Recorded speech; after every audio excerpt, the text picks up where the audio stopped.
Hello hello hello. कैसे हैं आप सभी? मेरे स्वस्थ मस्तिष्क और करंट सेशन में कंटिन्यू करते हैं क्लास 12 फिजिक्स चैप्टर नंबर 1 विद्युत आवेश तथा वैद्युत क्षेत्र को कंटिन्यू किए। लास्ट सेशन गाउस के नियम पर था और गाउस के नियम की हर बारीकी अपन ने समझने की पूरी कोशिश करी हुई है ना। स्टेटमेंट उसका समझा हुआ है और लगभग 8 से 10 इंपॉर्टेंट फैक्ट्स जो कि गाउस से रिलेटेड आपको आने ही आने चाहिए। अगर आप गाउस की एप्लीकेशन पढ़ना चाहते हो तो आपको उनको आना ही आना चाहिए। बगैर वो आए आप गाउस की एप्लीकेशन आपके लिए काफी मुश्किल हो सकता है पढ़ना, है ना। तो मैं आपको सजेस्ट करूंगा कि आप उनको सबसे पहले जरूर पढ़ें, है ना, समझें। तो आज का अपना जो टॉपिक होगा वो उत्पत्ति होगा, यानी अपन गाउस के नियम का प्रूफ अपन देखने वाले हैं, है ना। क्या देखिए प्रूफ। जैसे क्या है प्रूफ में, जैसे मैं आपको बताऊं कि हमें एक समान, अगर विद्युत क्षेत्र एक समान है तो फिर विद्युत फ्लक्स आपके सामने क्या है, E vector dot S vector. यदि आप विद्युत क्षेत्र ए समान है और अल्पांश से गुजरने वाला विद्युत फ्लक्स देखना चाहते हो, E vector dot D S vector. और संपूर्ण पृष्ठ से गुजरने वाला विद्युत फ्लक्स देखना चाहते हो, ई वेक्टर समाकलन आपको कर देना होता है, ठीक है। और संपूर्ण संपूर्ण हो जाएगा ना।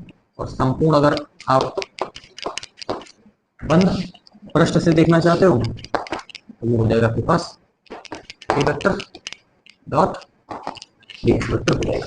ये संपूर्ण बंद पृष्ठ से हो जाएगा ये फ्लक्स। जो गाउस को चाहिए वो स्टेटमेंट में आपसे बोला गया है कि संपूर्ण बंद पृष्ठ से निर्गत विद्युत फ्लक्स आपको चाहिए, ठीक है।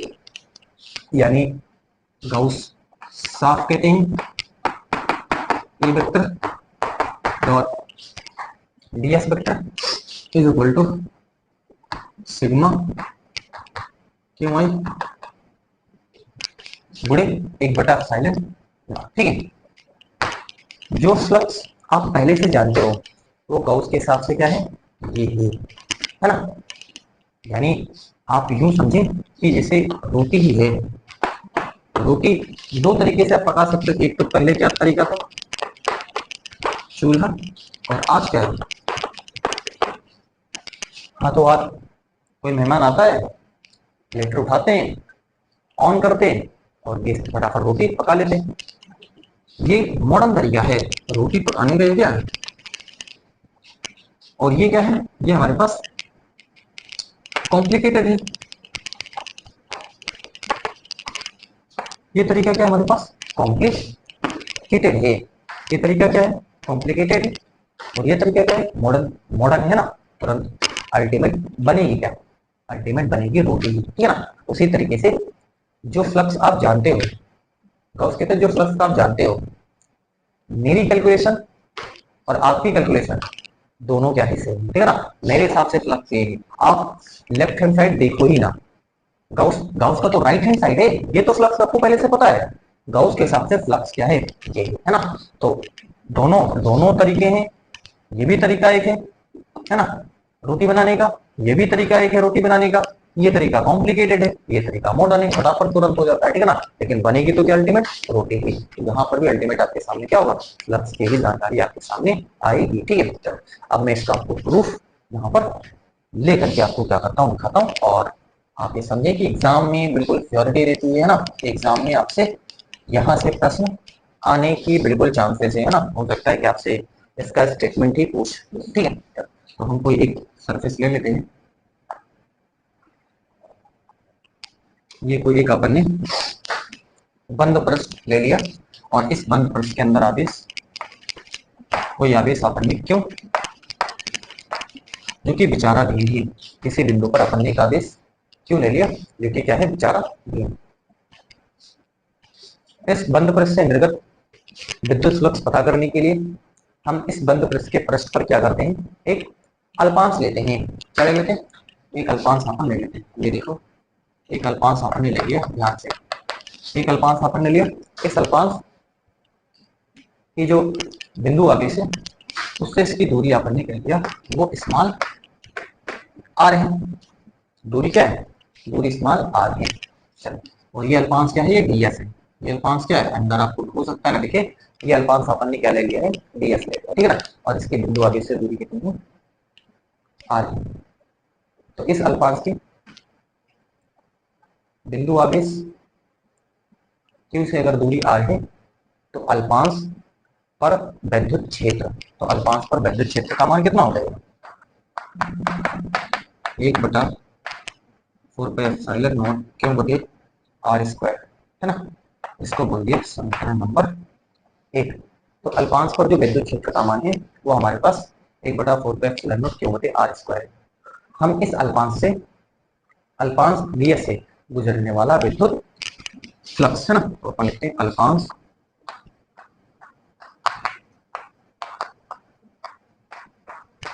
ds से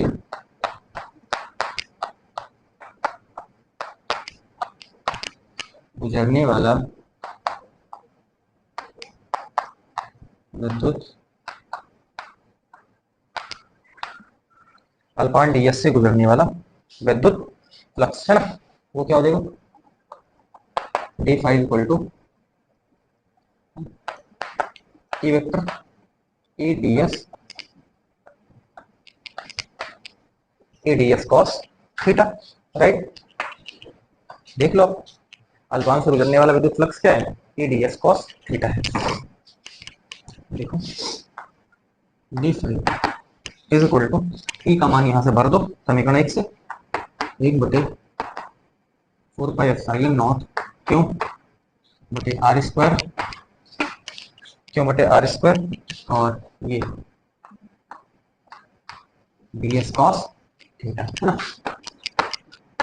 d5 इक्वल टू, यहाँ पर देखो इसको थोड़ा सा अरेंज करके लिखूं, क्यों बटे 4πε0, ये हो जाएगा ds cos थीटा बटे आर स्क्वायर आपके पास हो जाएगा, ठीक है। इसको नंबर अपन बोल देते हैं, ध्यान से देखिए। अब जहां ds cos थीटा बटे आर स्क्वायर, ये क्या है, ये है डी ओमेगा, इसको अपन क्या बोलते हैं, ठोस या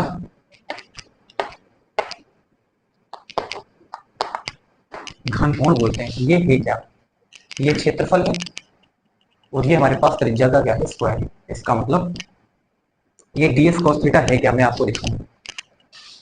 आपको पता है कि जो क्षेत्रफल होता है वो हमेशा तल के लंबवत होता है। ये देखो ये क्षेत्रफल ds, यानी जो क्षेत्रफल सदिश होता है उसकी दिशा हमेशा क्या होती है, तल के लंबवत होती है। तो देख लो जैसा फेस है उस तरफ आपको क्या कर देना है, ds बना देना है, ठीक है।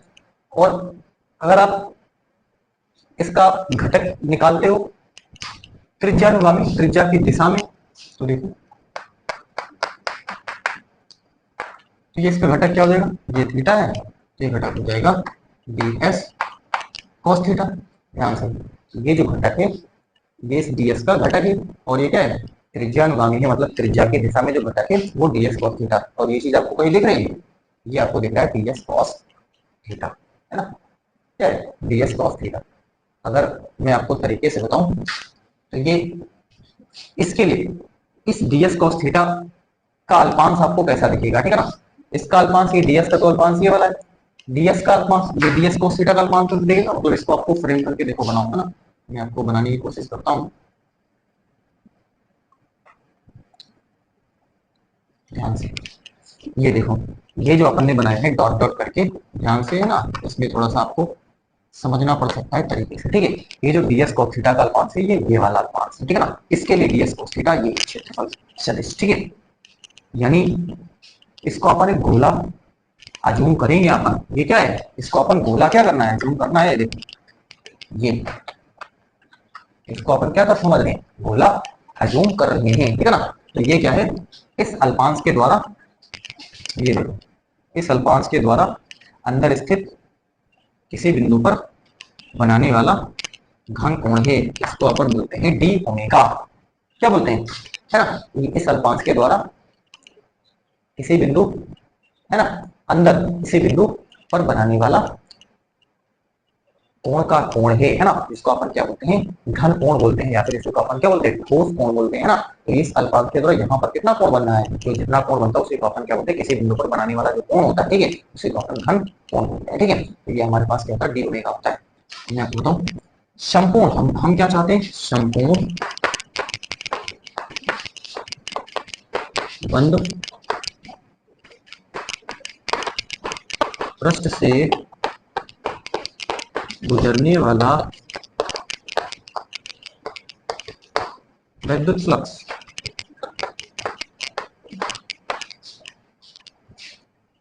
क्या हो जाएगा, 5 इक्वल टू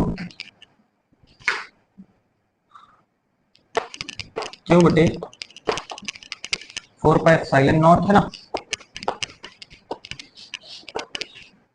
ये हो जाएगा हमारे पास डी ओमेगा, ठीक है। अब ये क्या है, ये संपूर्ण बंद पृष्ठ द्वारा, है ना, निर्मित कोण का मान है, ये संपूर्ण बंद पृष्ठ द्वारा निर्मित कोण का मान है, ठीक है। यहाँ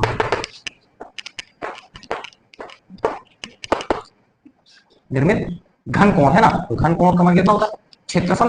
तो बंद पृष्ठ का क्षेत्रफल कितना हो जाएगा, बंद पृष्ठ का पृष्ठीय क्षेत्रफल कितना होता है, 4 पाई आर स्क्वायर बटे त्रिज्या का स्क्वायर, है ना। ये होता है हमारे पास, ठीक है। और ये कट जाएगा तो बराबर क्या बचेगा, 4 पाई हमारे पास हो जाएगा, ठीक है। तो संपूर्ण बंद पृष्ठ द्वारा अंदर स्थित किसी बिंदु पर ठोस घन कोण का मान जो होता है वो हमारे पास 4 पाई हो जाता है ना। पाई इक्वल टू क्यों बटे 4 पाई एप्सिलॉन नॉट इनटू, ये हमारे पास 4 पाई, ये 4 पाई से 4 पाई कट जाएगा, तो 5 equal to sigma Q I बटे एप्सिलॉन नॉट हो जाए। ये देखो सिग्मा क्यू आई बटे क्या आ गया, एप्सिलॉन नॉट हमारे पास आ गया। तो ये फाइनल रिजल्ट हमारे पास, ठीक है।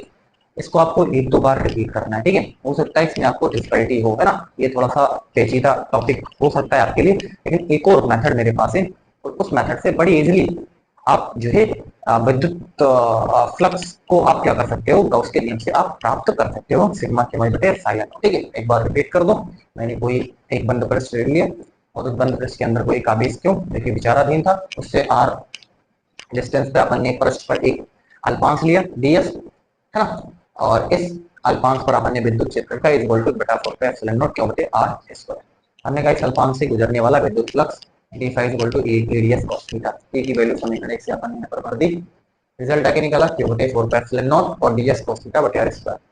अब हमने कहा कि ये जो ds cos थीटा है इसका त्रिज्या की दिशा में घटक अपन ने करा तो ds cos थीटा है। अब ds cos थीटा तो क्या है ये किस अल्पांश के लिए ये क्षेत्रफल सदिश, तो ये अल्पांश अपन ने अलग से इसको दिखा दिया, ठीक है ना, मतलब वो लंबवत है तो इसका अल्पांश इस तरीके से कुछ होगा, ठीक है। यानी अब यहाँ पर हमने कहा ये जो अल्पांश है इस अल्पांश के द्वारा अंदर स्थित किसी बिंदु पर कोण जिसको अपन घन कोण या फिर क्या बोलते हैं ठोस कोण बोलते हैं, वो ds cos थीटा बटे क्या है r स्क्वायर यानी क्षेत्रफल बटे त्रिज्या का स्क्वायर होता है ना। अब हमने संपूर्ण बंद पृष्ठ से पूछ रहे हैं तो संपूर्ण से हमने क्या लगा दिया, संपूर्ण वाला सिस्टम लगा दिया। तो ये संपूर्ण बंद पृष्ठ से गुजरने वाला, है ना, संपूर्ण बंद पृष्ठ के द्वारा अंदर स्थित किसी बिंदु पर घन कोण या फिर ठोस कोण का मान हमारे पास होता है 4 पाई, है ना। तो ये रिजल्ट आपको याद रखना है, मैंने करके भी दिखा दिया, ये संपूर्ण बंद पृष्ठ का क्षेत्रफल बटे त्रिज्या का स्क्वायर, तो ये हमारे पास आ गया 4 पाई, 4 पाई से 4 पाई कट गया, क्या बचा सिग्मा के बटे एप्सिलॉन नॉट। तो ये फाइनल रिजल्ट अगर आपसे पूछता है कि गॉस के नियम की उत्पत्ति करिए तो आपको इतना तो आपको करना ही पड़ेगा, है ना, इतना आपको करना ही पड़ेगा। अब मैं एक और तरीका जो कि बड़ा इजी तरीका है उससे भी आप आराम से कर सकते हो, कभी कोई प्रॉब्लम आपको नहीं होगी, ठीक है ना। एक और आसान सा मेथड उसको मैं हाथों हाथ यहाँ पर एक्सप्लेन कर देता हूँ।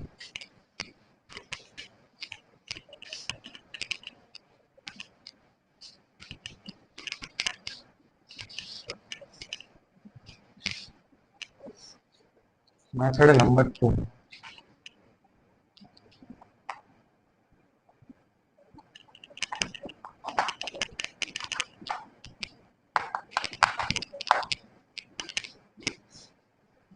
देखो मैं एक सममित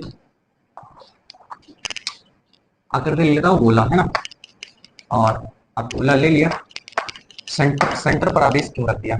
अब सेंटर से जो आपके सामने रदी है, त्रिज्या है, त्रिज्या ये और त्रिज्या सब क्या होती है, बराबर होती है। सेंटर से आप देखोगे तो इसकी सबकी दूरी क्या हो जाएगी, सेंटर पर आवेश की तो दूरी सबकी बराबर होगी, तो पृष्ठ के हर एक बिंदु पर विद्युत क्षेत्र का मान क्या होगा, एक समान होगा, है ना। यहाँ पर आप देखोगे हर जगह विद्युत क्षेत्र का मान है एक समान होगा, वो आपको दिख भी रहा होगा, है ना।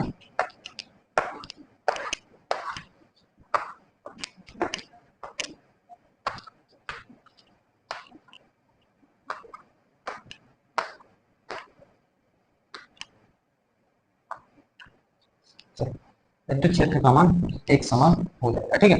ये डिस्टेंस अपन ने यहाँ से ये आर है, ठीक। अब आप देखोगे सबसे पहले वो एक अल्पांश अपन ले लेते हैं, है ना, या अपन संपूर्ण बंद पर से निर्गत सीधे पता करते हैं। संपूर्ण बंद पृष्ठ से निर्गत कुल वैद्युत flux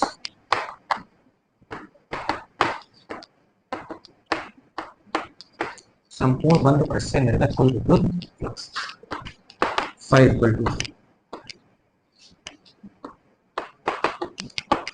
ADS cos theta. E तो कांस्टेंट है, ई क्या है, ये हमारे पास कांस्टेंट है, ई की वैल्यू हमेशा क्या सेम है, और ये डीएस के बीच कोण थीटा को दिखाना है ना, तो उसके लिए अल्पांश अपन चूज कर लेते हैं। ये अल्पांश अपने ले लिया, ये क्या है, ये डीएस है, और विद्युत क्षेत्र भी इधर ही है ना, विद्युत क्षेत्र देख लो और ये देख लो, दोनों की दिशा क्या है, सेम है, ठीक है। यहाँ पर is equal to 1/4 pi epsilon naught क्यों बटे आर स्क्वायर, ये नियम, ठीक है। वह ई और डीएस ये दोनों क्या है, पैरेलल है ना, पैरेलल है, यानी थीटा बराबर या थीटा बराबर कितना है 0 डिग्री, है ना।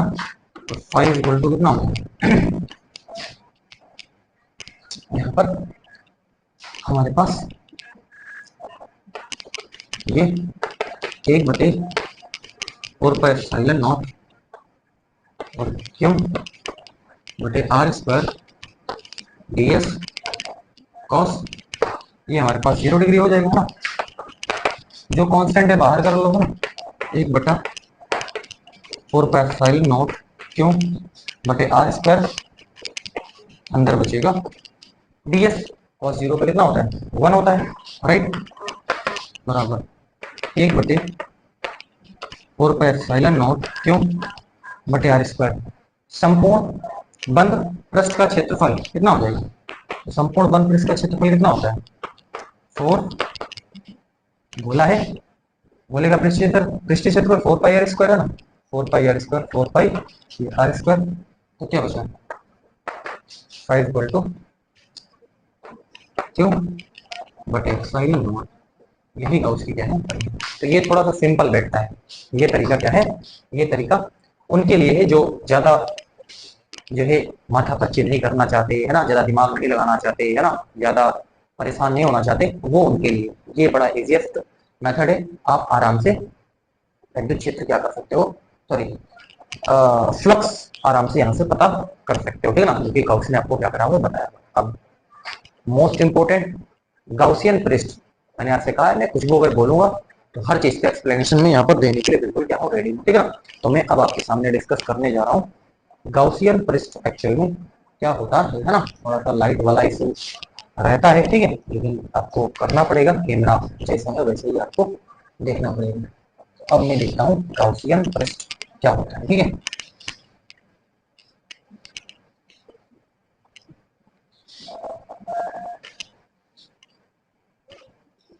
गाउसियन पृष्ठ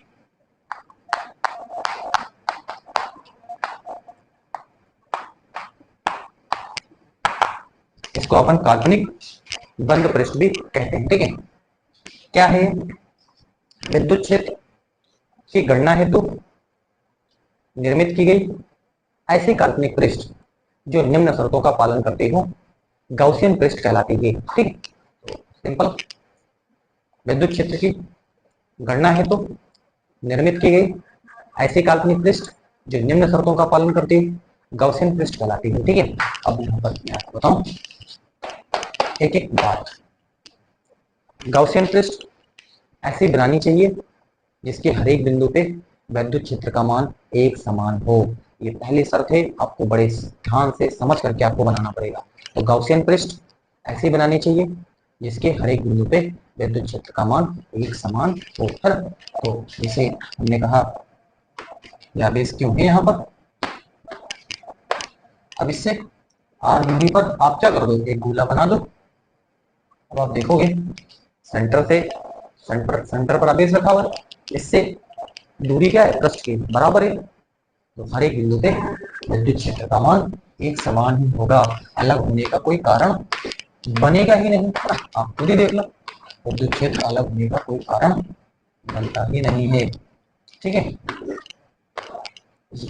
तो हर जगह विद्युत क्षेत्र का मान क्या हो जाएगा, एक समान हो जाएगा। ये पहली चीज। बात नंबर 2 है ना। बात नंबर 1 में तो मैंने आपको बता दिया कि आपको गॉसियन पृष्ठ ऐसी बनानी है जिसके हर एक बिंदु पे विद्युत क्षेत्र का मान एक समान होना चाहिए। दूसरी चीज, प्रेक्षण बिंदु गॉसियन पृष्ठ पर होना चाहिए। ये आपको याद रखना है ना, यानी आपको ये ध्यान रखना है कि जो प्रेक्षण बिंदु है वो कहाँ होना चाहिए, वो गॉसियन पृष्ठ पर होना चाहिए। ठीक है, जैसे ये हमने अभी गॉसियन पृष्ठ बनाया है। ठीक है, ये क्यों आगे से,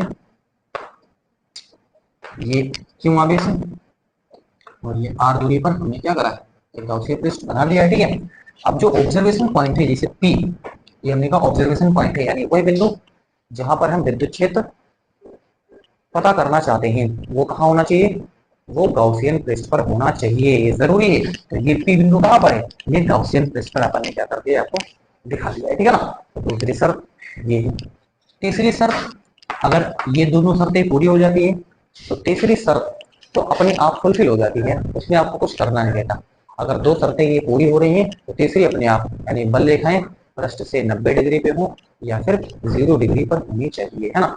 फिर सुनिए, पृष्ठ से बल रेखाएं या तो 0 डिग्री पर हो या 90 डिग्री पर होनी चाहिए। आप देख लो, ये देखो सब क्या दिख रही है, 90 डिग्री या फिर 0 डिग्री होनी चाहिए। ठीक है ना।